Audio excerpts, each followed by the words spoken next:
আসসালামু আলাইকুম রহমতুল্লাহি ওয়া বারাকাতুহু। আমাদের প্রিয় নবী হযরত মুহাম্মদ মুস্তাফা সাল্লাল্লাহু আলাইহি ওয়াসাল্লামের দেখানো পথই হচ্ছে আমাদের জন্য সর্বোত্তম আদর্শ এবং সর্বোত্তম পথ।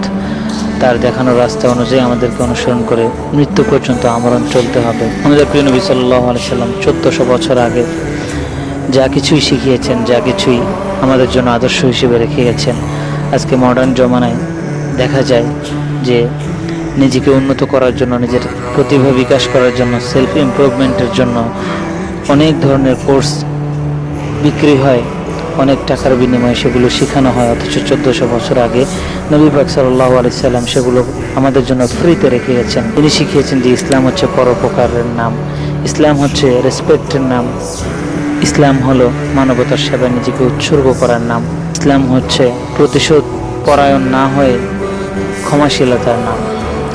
এই জন্যই আমাদের নবী সাল্লাল্লাহু আলাইহি ওয়াসাল্লামকে অনেকভাবে কুফার মুনাফিকিনরা কষ্ট দিয়েছিল। মক্কা মদিনার কাফের এবং মুশরিকরা পাথর নিক্ষেপ করেছিল, নানানভাবে কষ্ট দিয়েছিল, কিন্তু কখনো তিনি ব্যাক আনসার করেননি, তার প্রতিশোধ নিতে যাননি।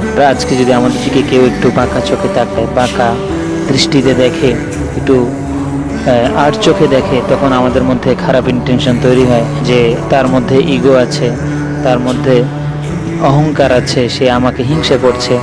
আমরা এই ধরনের চিন্তা করে বসি, অথচ এটা ইসলামের শিক্ষা না। আমাদের নবী সাল্লাল্লাহু আলাইহি সাল্লাম এমনটা আমাদেরকে শিখাননি।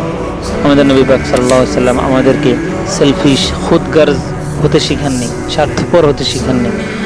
তিনি শিখিয়েছেন যদি বাঁচতে হয় তাহলে অপরের জন্য বাঁচো, মানব কল্যাণে নিজেকে উৎসর্গ করো, প্রতিশোধ পরায়ণ হয়েও না, ক্ষমার গুণকে আঁকড়ে ধরো। এমন অনেক অসংখ্য সুন্দর গুণ এবং সুন্দর বৈশিষ্ট্য, আখলাক আমাদের নবী সাল্লাল্লাহু আলাইহি সাল্লাম আমাদেরকে শিখিয়ে গেছেন, আমাদের জন্য শিক্ষা আদর্শ হিসেবে রেখে গেছেন, যেগুলো শুকরিয়া যদি আমরা কিয়ামত পর্যন্ত আদায় করি ক্লান্ত হয়ে যাব, কিন্তু শুকরিয়া আদায় করে শেষ করা সম্ভব হবে না। মহান আল্লাহ রাব্বুল আলামিন আমাদের সকলকে প্রিয় নবী মুহাম্মদ মুস্তাফা সাল্লাল্লাহু আলাইহি ওয়াসাল্লামের আদর্শ মোতাবেক জীবন যাপন করার তৌফিক দান করুন, আমিন ইয়া রাব্বুল আলামিন। অবশেষে সেই প্রিয় হাবিবের প্রতি দুরুদের হাদিয়া প্রেরণ করছি। আল্লাহুম্মা সাল্লি আলা সাইয়্যিদিনা ওয়া নাবিয়্যিনা ওয়া শাফিঈনা ওয়া হাবিবিনা মাওলানা মুহাম্মদ সাল্লাল্লাহু আলাইহি ওয়া আলা আলিহি ওয়া আসহাবিহি ওয়া বারাক ওয়া সাল্লাম।